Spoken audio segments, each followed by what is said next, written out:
He's got that stance, legs just slightly astride. He's 4 steps back from the yellow ball, which is 2 yards back from the area. He hits it right-footed in towards the corner, and it's a spectacular goal. What a free kick from Cedric Suarez. It's only his 2nd ever goal for Southampton, and it's an absolute belter. What a start for Saints. It's 2-0 against Manchester United, and Jose Mourinho's in real trouble now. Well, the free kick was forced. First Rashford to give the ball away, and in his frustration, he's brought someone down. He's ended up getting booked. And I've got to say, that was a wonderful free kick. Over the wall, he's got enough pace on it, enough dip on it to get it up and down quickly. De Gea's got absolutely no chance whatsoever. What drew you towards working in football broadcasting?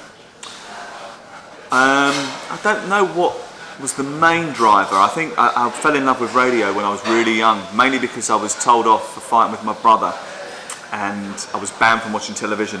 And there was a massive European World Cup qualifying game between England and Yugoslavia. I can't remember the score. It could have been 4-0 or 4-1. England won it, and I wasn't allowed to watch it on TV, so I had to listen to it on the radio, and I loved it.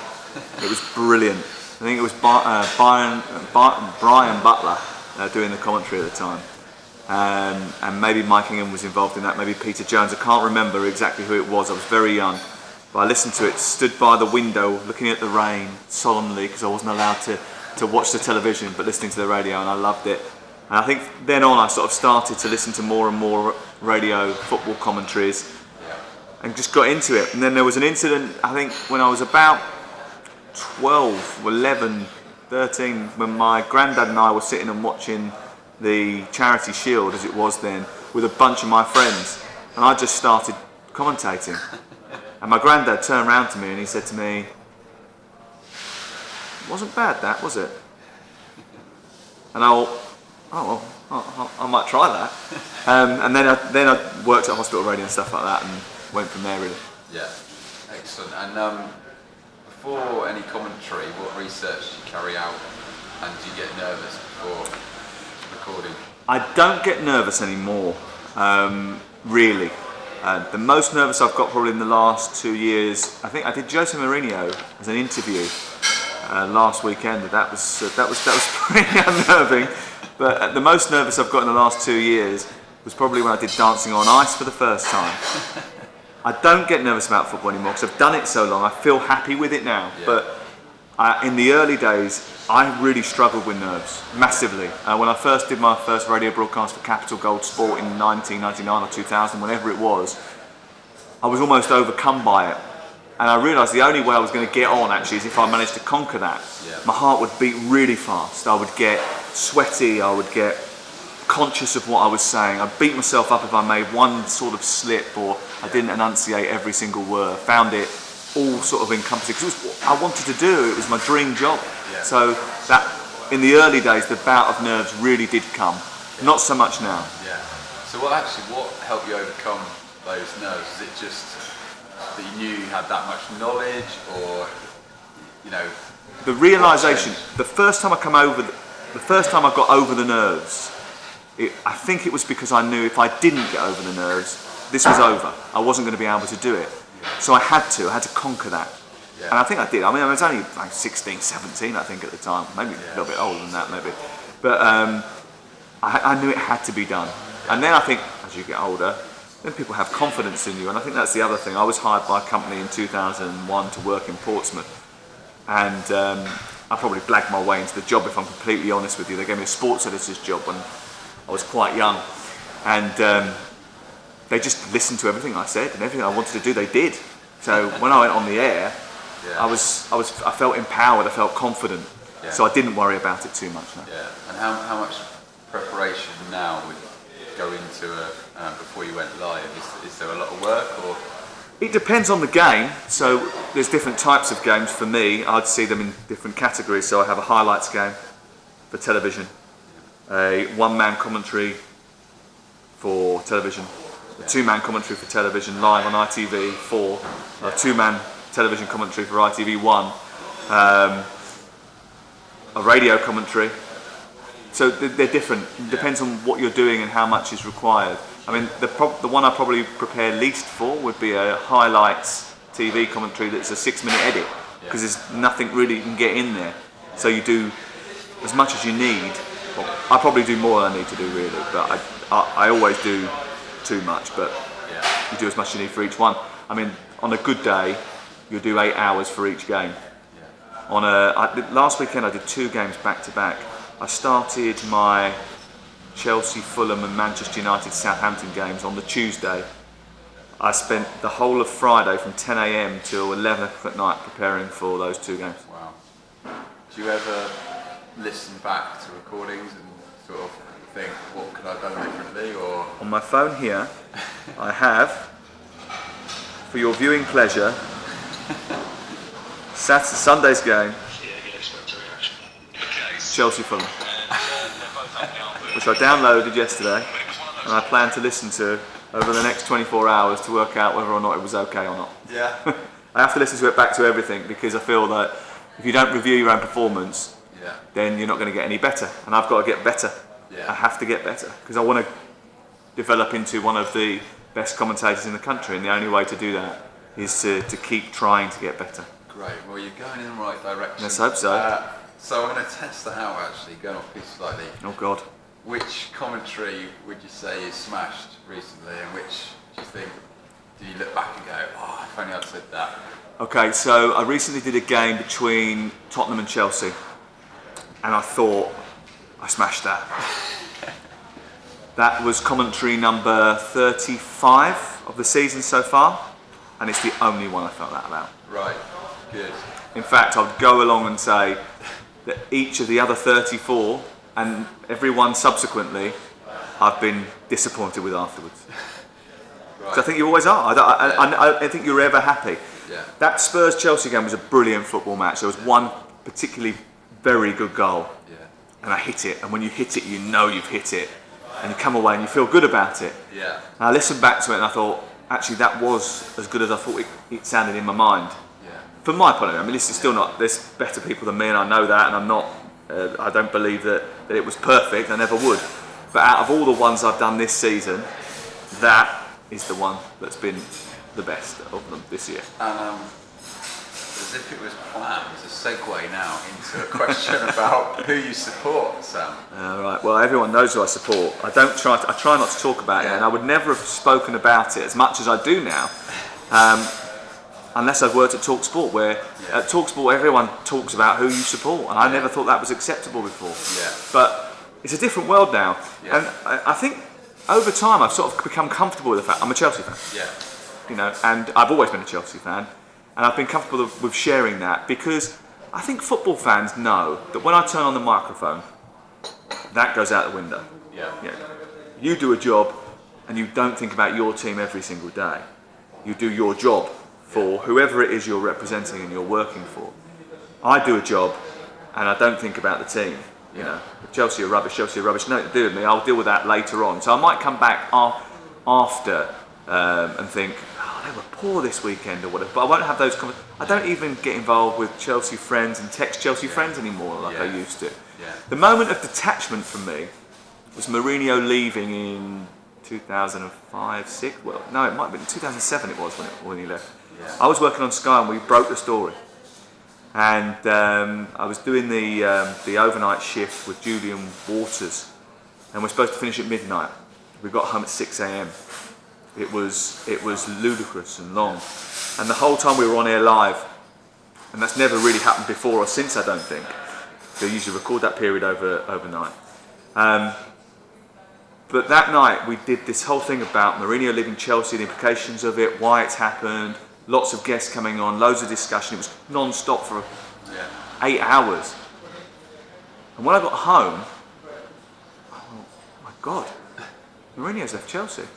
And then as a Chelsea fan, it affected me. And I think that detachment is really important, because when you're doing your job, when you're doing your work, you cannot allow it to creep in. You've got to be fair to everyone, and you've got to be completely straight down the line. That's important. That's a really good point, and maybe this might influence your next question. So the question really is, as a Chelsea fan, does the uncertainty around Abramovich's visa worry you? No. it doesn't worry me. No. They'll still be there tomorrow. Yeah. When Abramovich is gone, or Abramovich as we probably should say, when he is gone, there'll be another owner. Yeah. There was another owner previous to that and a previous owner before that, and Chelsea will still be there. So, and all clubs, the essence of the clubs will be there. I mean, you'll know more than most that Chelsea are very unique actually, and this doesn't really get brought up very often, in the fact that they have the CPO, the Chelsea pitch owners, and that protects the club from everything. And that is an amazing thing that happened a very, very long time ago. And it means it doesn't matter who the owner is. There is that sort of, it's sacred. The pitch itself is sacred, and no one can just do what they like with it, which I think puts in place an important check and balance, which isn't there for any other football club. Absolutely.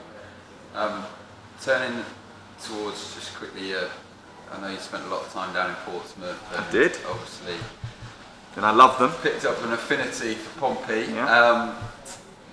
I don't know if you've been to see them recently, so whether you can answer this I'm not sure, but obviously now owned by Michael Eisner. I was just wondering if from following Pompey since, if you are aware of or if you've noticed any kind of difference in the club or its supporters or atmosphere.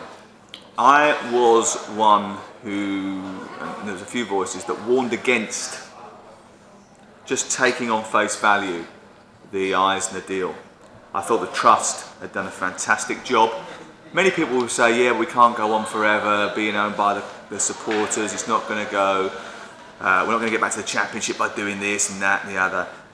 And I understand that point and I understand that view. But if you think that someone is going to come in and just shower your club with money, it isn't going to happen. And I think we know that now. I mean, I don't think that Michael Eisner's done a bad job, by the way. All the Eisner family have done a bad job. I just don't think that the acceleration of expenditure and the investment in the squad that maybe everybody just thought would happen. He never promised that was going to happen. If you watch his grand speech to everybody that night where he sat in front of a group of Portsmouth supporters, he told you what was going to happen. It was a long-term, slow process with minimal investment, really, in terms of playing staff. And I don't think that, and I work with Stuart Pearce a lot, who's now working with Portsmouth in a way. He does not an official capacity, but he does a little bit for them, watches them train, goes and watches their games when he can. I think actually the owners are a bit frightened about what happens if they go up, because you've got to spend some more money. And I think that would be a bit of a worry for them, I think. So yeah, I think I was a little bit perturbed when it first happened. I'm pleased that they've kept it stable. It's a great club, great people, great supporters. It deserves to be at least in the Championship, and I hope that going forward, I believe that going forward things will be good, but you've got to have patience. Please do not expect everything to, they're not going to be in the Premier League or the Champions League in 5 years' time. It's something that's a slow progress. You've got a football club, they could be in the second tier next year. That in itself is worth celebrating. I mean, every step up has got to be worth celebrating, because that period that they're in the bottom tier, the stuff that was happening then, it was really painful. Yeah. And I suppose thinking about where Pompey were a couple of years ago, but more generally, like, do you have a view on supporter ownership? Would you like to see more fans taking control of their clubs if the right situation develops? If you don't have supporters, you don't have fans, you do not have football.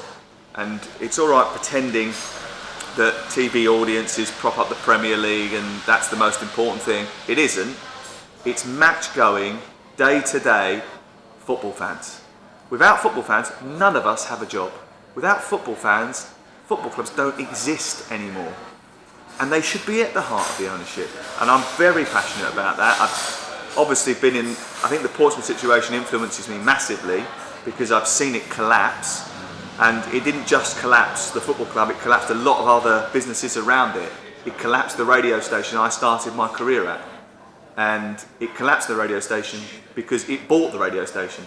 So thinking it was a big multi-million-pound company, it got arrogant believed it could own the media in that area and pulled everything down with it. I do think that football fans should have a role. I think the governance of clubs, the way there's no regulation of clubs. I mean, you can do what they like, can't they, really? That Chelsea pitch owners scheme actually has ended up being one of the most active regulations without probably maybe meaning to be that. But no, that does need looking at, definitely. But I don't know how you change it, because the FA are not going to vote for it. Any interference politically will end up with a ban from the national competitions for the England team, and you can't have that either. So you've got to try and somehow politically change it, slowly but surely. I know it's something that you guys are certainly advocates of. So maybe thinking about the relationship between fans and clubs, I mean, do you think it's important that clubs and supporters work together and that owners listen to what the supporters got to say? I think you've got some great owners that do listen to supporters. You go to Stoke City, I mean, they are supporters. Peter Coates, John Coates, Denise Coates, the Coates family, they are supporters. They are Stoke season ticket holders from years gone by who have become wealthy in their own right and then have chosen to invest that in their football club. If you are a supporter of a club, then that is the kind of owner you pray for. But I think talking to match-going fans, talking to any fan, I think is really important. Getting their thoughts and feelings about what they want. Listen, football fans are passionate. They're sometimes reactionary. They think that everybody's against them, and that you hate my club and you hate that club, and you're biased against this and you're biased against that. But if you engage with those people, it's very clear very quickly that all they want is the best for their team. And I think that's a great resource. I mean, football clubs are really lucky. There's not many customer bases in any business that are so willing to become a focus group without you having to pay for it. And they are. They'll tell you everything they want. They'll tell you what they'll buy, what they won't buy. They'll tell you what they're interested in, what they're not interested in. Yeah, and absolutely. And I mean, maybe the last two questions, so building on that, talked about how important football clubs are really to towns and cities, and how owners can act as custodians, but is there any measures you'd like to see put in place that could ensure football clubs are in the right hands? There's loads of measures I'd like to see put in place. I don't think they'll ever come in. I think it's really difficult for, as I've already articulated, the FA to accept regulation. It's difficult for the government to pressurise. I think the government would love to impose regulation on football, especially if it meant that there was a way of getting more tax out of it, I'm sure. But you can't do it without causing a problem for the England national team. It's very, very difficult to do it. You've got to do it with a persuasive art. And I think it'll take time, and it'll take the will of the fans to do it. I think the product is so good in this country that we're probably in a situation where we are almost trying to shut the door after the horse has already bolted. You look at some of the other models for clubs. I don't necessarily know the ins and outs of it, but that Barcelona is a membership club, isn't it? It's all run by the members and owned by the members. Obviously, they get money from different places, and Real Madrid as well. There's different structures there. Ownership structures in Germany are very different as well. But our ownership structures aren't different, and we've gone through 150 years of having football clubs running this way. To just turn around and change that could also be detrimental, because you then end up closing the door on someone like Manchester City becoming Manchester City. Now, the rights and wrongs of that, you decide what you feel about that. But Chelsea, same. Abramovich coming in, spending loads of money. Great for the club in terms of the way that they've managed to go on and make success. There are other issues surrounding all of that, especially with City, Chelsea, loads of different clubs. I was talking about Southampton today. Southampton, everybody thinks are owned by Catriona Leavitt. They're not. They're owned by a guy in China who no one ever seen. I don't even think he's ever been to St Mary's Stadium. And for all intents and purposes, we don't know how much money he has got. We don't know where that money is. We don't know what his intentions are for the future. All we know is that somehow they gave a manager a 3-year contract in the summer, and then by the time we got to December, they'd fired him. That club is a prime example of where there's a lack of transparency behind the scenes of what's happening. I'm not saying it's a bad thing. I don't know anything about it. But you don't know anything about it either, and nor do most of the Southampton fans. And that is one of the key things that's got to change. You know, these businesses, although they're privately owned, a lot of them, they are publicly accountable, and they need to be publicly accountable, because their customer base is not just people paying money and buying shirts. They've got hearts and minds and lives invested in that as well. There's a lot more people that it affects. Absolutely. Change of tack now. Recently branched out into commentating for Dancing on Ice. Oh yes. Will we see you hit the ice in light coat anytime soon? Never. You'll never ever see me do that. I'll tell you why. If I did it, I'd never be able to go back to being behind the mic on that show. And when I was offered the programme, it was at Euston Station at 8 AM on a Thursday morning, and I was on air on the Sunday. I went on air 3 days later because there was an emergency and they needed somebody, and I'd been recommended to them. And they asked me, and I was like, no chance, I'm not doing it. I'm not going to. I went to the meeting with the idea of not doing it. They convinced me to give it a go for 1 week. I did it, and I absolutely loved it. And now I wouldn't really want to give it up. I really enjoy it. It's so much fun. It's so similar to what I do for football, but so different as well. And you mix in completely different circles. You see some hilarious things. You learn a little bit about broadcasting as well, you know, which is good. Different types of broadcasting, different types of people, a completely different world, you know. A sport broadcast, an outside broadcast with trucks and innovative graphics and analysis is very different to the way a light entertainment ITV1 Sunday night show is funded, invested in, and it's amazing. I mean, it's completely different. I mean, the world of light entertainment is a very lucky one, I think. If you get involved in that, it's good. Listen, I just enjoy doing it now. It's hard work, but it's good fun. Yeah. Good fun. And so, has it opened your eyes in terms of other sports or other entertainment that you'd like to get involved with? Or? Not really. I love football. I love football. I've always loved football. I enjoy all sports. I love NFL. I've recently got very heavily into that, even though my team, the Miami Dolphins, are rubbish. And they've been rubbish for a very long time. It doesn't matter. It's escapism for me for football for a little while every Sunday night at 6 o'clock. I like cricket, I like tennis, I like rugby, but not to the same intensity that I love football. I wake up every day, pick my phone up, straight on finding out about football. That's all I do. It's all I do. Football is all I do. Even when I'm at Dancing on Ice, we have like a 2-hour break on a Sunday afternoon where they finish rehearsing and they're putting together a studio for the live programme. So that's the chance for me to get the iPad out, put the Sky Go on, and watch whatever games are on, you know, in between time. And I would always do other sports because I think it's always good for you. I was talking to John Murray about this a little while ago, and he was saying that it sharpens you a little bit, doing different things. And I think Dancing on Ice did that for me. It sharpened me a little bit. But football's not only my first love, it's my second and third. And thinking about, so you broaden your commentary is one way, but is there any advice you'd give to budding commentators out there? Listen to my podcast. And not just because I give you advice on it. I'm probably not very good at giving advice, but I've got people on there who gave me advice when I was coming up. Ian Dart, John Motson. Great people who know what they're talking about. Ed Chamberlain, who's a stand-up guy, great guy.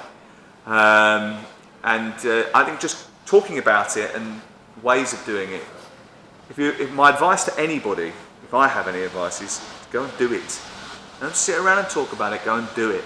And that means you have to do it for free. I did it for free. I did it for free from 1992. The first time I ever got paid for anything was 2000. I did 8 years. And I did a lot during that 8 years. of volunteering for 1,000 different radio stations. I got a cab here earlier actually with a guy who lives in Thamesmead in southeast London, and my first commercial radio broadcast was on Radio Thamesmead, RTM, in 1996 or 95 or something. I never got paid for it. Got sacked, but never got paid for it. You just got to do it. You've got to get out and do it. You've got to do the legwork. You've got to go to games. Don't sit indoors and watch telly all the time. Go to games. Feel that. The other thing is you get a different landscape when you go to a game. I was at Chelsea on Sunday, and you're right at the top of the East Stand doing the commentary there, and you can see the whole pitch. And you learn about shape. You learn about tactical discipline. You see who's got it and who hasn't from that range when you can see the whole pitch. Supporters who go to games see a lot more of that than those that watch it on television, because the television only gives you what the camera can fit into its picture, whereas when you go to a game and you're at a football match, you can see the whole canvas, and there's so much else going on around that you miss if you're just watching on TV. I'm not saying don't watch television. We all watch television.